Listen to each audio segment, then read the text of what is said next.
C'est tellement vite parti pour lui et sa bande. Accusé de malversation financière, Maurice Mebanga Pompolo, directeur général de l'hôpital de Dolisie, a été présenté devant le procureur de la République près le tribunal de grande instance de Brazzaville ce 22 juillet, sans oublier 5 autres de ses complices, dont le conseiller à la documentation du ministère de la Santé et de la Population.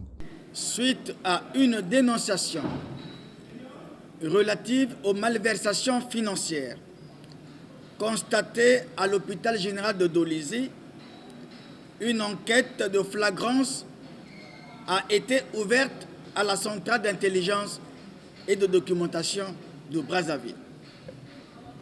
Ces 6 personnes, présumées auteurs des faits, viennent d'être déférées à mon parquet.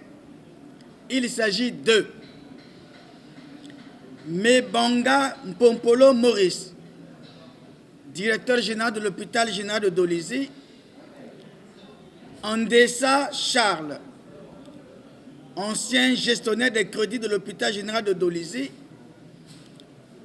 Nyekumu Libaba Anselme Ludovic, conseiller technique du ministre de la Santé,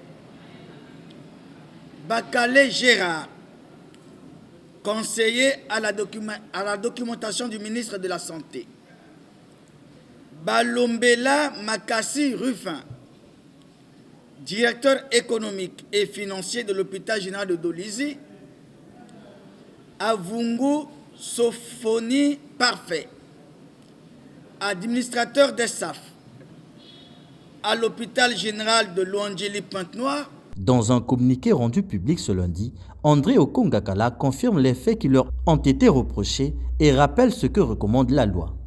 Au regard de l'extrême gravité des faits, j'ai décidé d'engager des poursuites à leur encontre, suivant la procédure de crime flagrant pour des faits de détournement des fonds publics et d'abus de fonction, conformément aux dispositions des articles 55 du Code de procédure pénale, 43 et 50 de la loi du 11 mars 2022 portant prévention et lutte contre la corruption.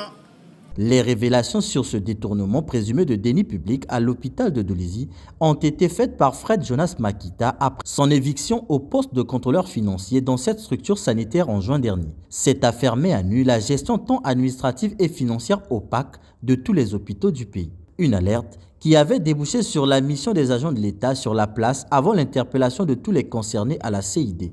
La rapidité avec laquelle les instances habilitées se sont saisies de ce dossier mérite espoir dans un pays où le peuple n'a plus confiance en la justice. Le même travail devrait se faire pour d'autres dossiers restés jusque-là sans suite et où les auteurs sont connus.